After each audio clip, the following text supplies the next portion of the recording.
czasie jednej sekundy te struny uderzają 440 razy. Skąd wiedzieć, kiedy jest ten dźwięk optymalny? Wielki nasz, wspaniały Bernard Ładysz mówi, że nauczył się od krowy.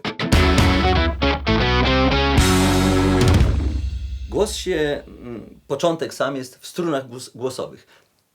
Ta wystająca kość, którą widać u facetów bardziej niż u kobiet, bo po mutacji nam się rozrasta, w szczycie, w tym czubku, który widzicie tutaj, łączą się struny głosowe. Potem rozchodzą się do mięśni, które powodują ich falowanie, zderzanie się i tak powstaje głos. Jeżeli wyobrazimy sobie dźwięk la, to w czasie jednej sekundy te struny uderzają 440 razy, więc możecie sobie wyobrazić, jak szybko struny pracują, żeby wydobyć głos. I teraz powstaje fala dźwięku i my, dzięki swojej wyobraźni, a również technice, możemy tę falę odprowadzić w miejsce, gdzie ten głos będzie wzmocniony.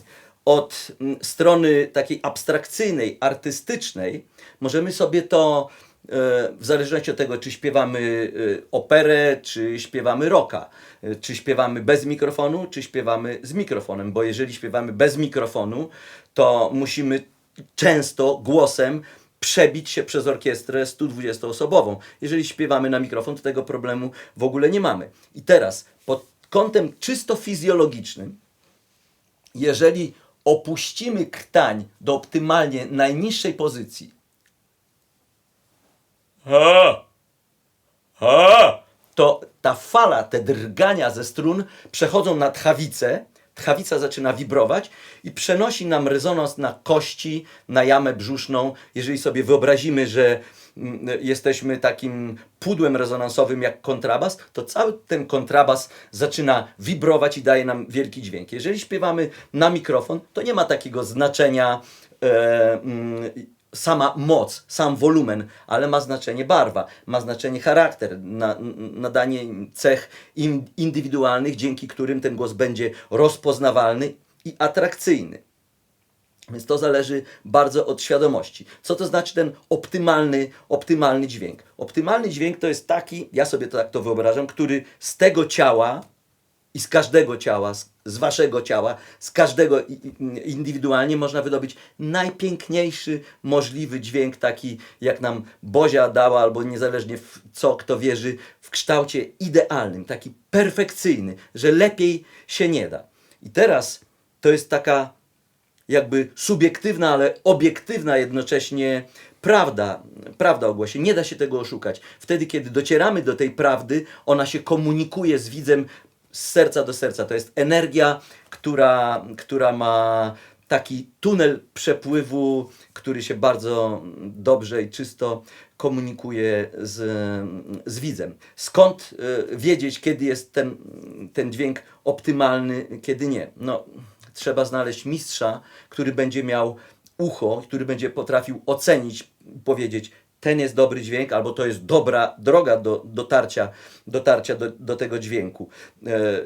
Jest mnóstwo dzisiaj, jak ja studiowałem, to trzeba było korzystać z jakichś podręczników wydobytych we włoskim instytucie albo gdzieś zdobytych za granicą, bo w Polsce mieliśmy bardzo mało literatury na temat tego, jak się śpiewa, jaka jest teoria i jak wygląda to w praktyce. Dzisiaj mamy dostęp do teorii nieograniczony i do praktyki również, bo wrzucamy kanał na YouTubie albo stare historyczne nagrania, albo rozmowy z wielkimi śpiewakami, z wielkimi piosenkarzami. Oni tłumaczą nam, jak się powinno operować głosem, żeby to dobrze brzmiało.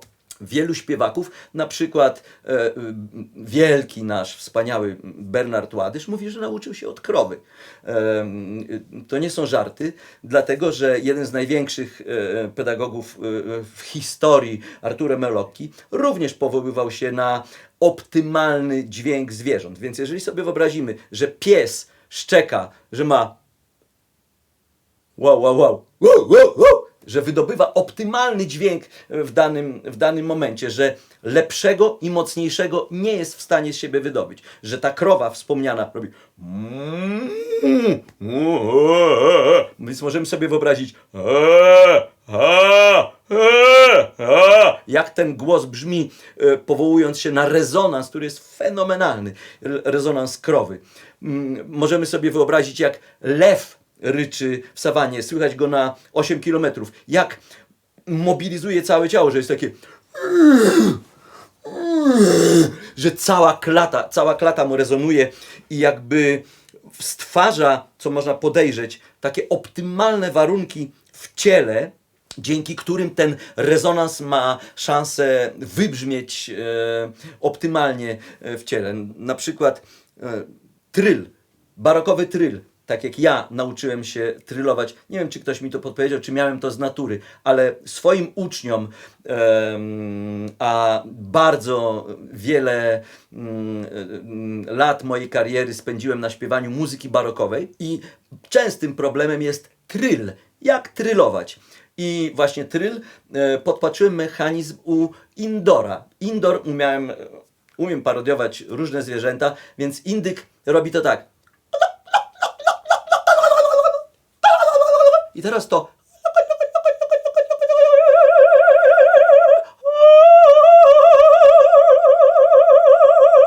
Na tej samej zasadzie można nauczyć się trylu od indyka. Co to znaczy oparcie na oddechu? To jest temat, który możemy kontynuować przez rok i nigdy go nie wyczerpiemy. Ilu śpiewaków, tyle pomysłów, ilu ludzi rozmawiających na ten temat, każdy to jakoś inaczej rozumie. Z mego punktu widzenia nie jest to skomplikowane, ponieważ tę umiejętność śpiewania na oddechu mam wrodzoną, mam od dziecka. Jak miałem 3 latka, to potrafiłem śpiewać tak wysoko, że Królową Nocy, słynną arię, mogłem śpiewać oktawę wyżej, pełnym, krystalicznym dźwiękiem. Więc to, jak się opiera na oddechu i co to znaczy, jakby dla mnie nie stanowi problemu, ponieważ mam to w ciele zawsze. Więc to oparcie na oddechu jest jakby najbardziej fizjologiczną funkcją, która towarzyszy nam przy każdym wysiłku. To jest taka mobilizacja przy parciu, za przeproszeniem, w toalecie, przy załatwianiu fizjologicznych potrzeb, że jest takie parcie. I teraz to stęknięcie na oddechu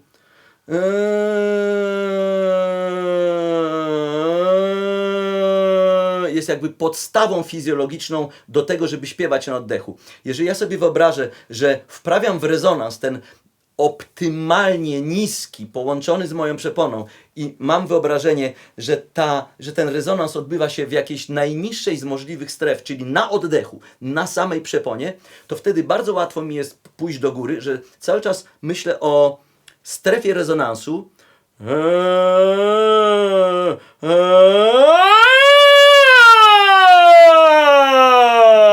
że cały czas ja nie myślę, że ja śpiewam wysoki dźwięk, czy śpiewam niski. Ja śpiewam, pobudzam do życia cały czas tę samą jakość, cały czas tę samą strefę rezonansu. Ja sobie wyobrażam, że to jest astralna kula gdzieś tu położona w granicach splotu słonecznego albo poniżej. I dbam o to, żeby jej kubatura, wyobrażenie było niezmienne. Żeby, jeżeli sobie wyobrażę, że ilość alikwotów albo ilość głosów w skali od 0 do 100 jest 60 na pierwszym dźwięku, to ja nie mogę zmienić, że na jednym będzie 30, na drugim 80. Jeżeli posłuchacie sobie Pavarottiego, to możecie sobie wyobrazić, że ten głos od samego dołu do samej góry jest identyczny. Ma tyle samo gęstości, tyle samo barwy, tyle samo wszystkich parametrów, których byśmy użyli na sprecyzowanie czy scharakteryzowanie głosu. I myślę, że tak jak ja sobie wyobrażam, niezależnie czy mam wysokie C, czy mam 2 oktawy niżej, czy śpiewam ja cały czas pobudzam do rezonansu tę samą strefę i tam nie ma różnicy między samogłoskami, nie ma różnicy między wysokościami dźwięku. To jest tylko tak jakbym budził do życia łabędzia, który śpiewa tam sobie i ja nie biorę za to odpowiedzialności. Czym się różni głos klasyczny od głosu popularnego? Podstawową różnicą jest to, że do głosu operowego potrzebujemy wzmocnić ten głos w naturalny sposób na tyle, żeby przebił nam orkiestrę. Jeżeli śpiewamy przez mikrofon, to tego problemu w ogóle nie mamy. Prawie każdy śpiewak, których znam, jest w stanie zaśpiewać każdy gatunek muzyki, czy to pieśń, piosenkę, czy rocka, czy bluesa, czy jazz. Ja na przykład byłem rockowcem i mam wyobrażenie, jak należy prowadzić głos, żeby śpiewać dobrze na przykład jazz. Skąd się wziął pomysł, żeby zacząć śpiewać operowo? Umiałem śpiewać zawsze. Od kiedy pamiętam, to technika jakby nie stanowiła problemu. I wcześniej zacząłem edukację gry na klarnecie, a potem jak już przeszedłem mutację, to grałem w różnych zespołach. Najpierw na weselach, na dancingach, na przeróżnych imprezach, a w końcu założyliśmy bardzo dobrą, bardzo fajną kapelę rockową. Graliśmy nawet w Jarocinie, wygraliśmy złotą dziesiątkę na festiwalu, graliśmy w debiutach w Opolu, więc to jest bardzo poważna przeszłość rockowa. No i pomyślałem sobie, że Freddie Mercury uczy się śpiewu operowego, Robert Plant uczył się śpiewu operowego i dlatego tak dobrze śpiewają, więc my pójdę też na śpiew operowy, może będę lepiej śpiewał rocka. No i tak się zaczęła moja przygoda ze śpiewem takim, nazwijmy to, profesjonalnym w ogóle, więc mam wyobrażenie, jak powinien śpiewać rockowiec, jak powinien śpiewać ktoś, kto śpiewa muzykę pop, jak ktoś, kto śpiewa musical, ktoś, kto śpiewa operetkę i ktoś śpiewa operę, w której gatunków jest cała masa, od najlżejszego, powiedzmy, renesansowego, barokowego typu śpiewania do wagnerowskiego i przez te wszystkie typy jakby przeszedłem, doświadczyłem ponad 1500 spektakli zaśpiewanych, głównych ról na najważniejszych scenach świata. Możemy sobie wyobrazić, że śpiewając jazz szukamy brzmienia takiego smooth saksofonu, że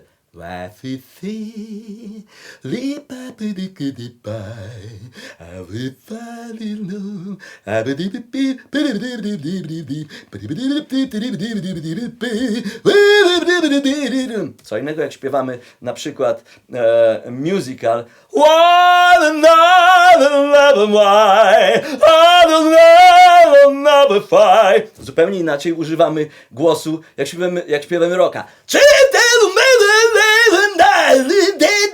W zależności, gdzie ten głos powstały w tych dwóch strunkach, o których mówiłem wcześniej, wpuścimy w jaką strefę rezonansu i jak poprzemy to wyobraźnią dźwiękową, czyli jak sobie wyobrazimy, jaki ten dźwięk powinien być, a potem nasze mięśnie to zrealizują, to co wyobraźnia wcześniej wytworzyła, to taki efekt będziemy mieli. Słynny bas Jerome Hines napisał książkę For Human Voices, w której przeprowadza wywiady z wielkimi śpiewakami, z którymi śpiewał na scenie Metropolitan Opera. To jest 40 wywiadów z wielkimi sopranami, tenorami, barytonami, basami i zadaje im podobne pytania na temat techniki wokalnej.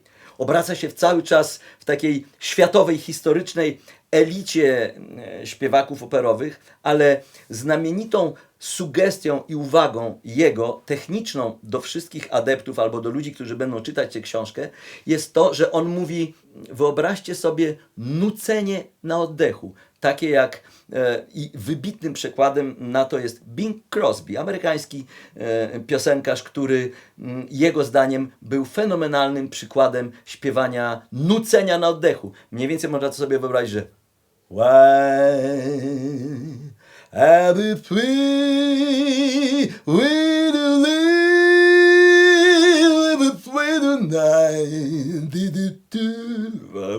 Cały czas jakby oparty i mechanizm, mimo że w bardzo delikatnej formie nasycenia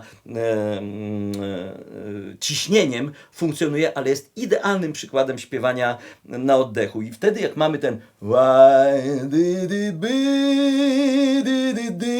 wystarczy, że damy trochę więcej ciśnienia. Jeżeli damy jeszcze więcej, wtedy mamy już operowy dźwięk, czyli te wszystkie dźwięki w muzyce popularnej, a w muzyce operowej technicznego punktu wyjścia są identyczne. Różnica jest tylko między nasyceniem ciśnieniem, które jakby klaruje dźwięk w miarę dodawania tego ciśnienia. Dźwięk robi się coraz czystszy i coraz mocniejszy.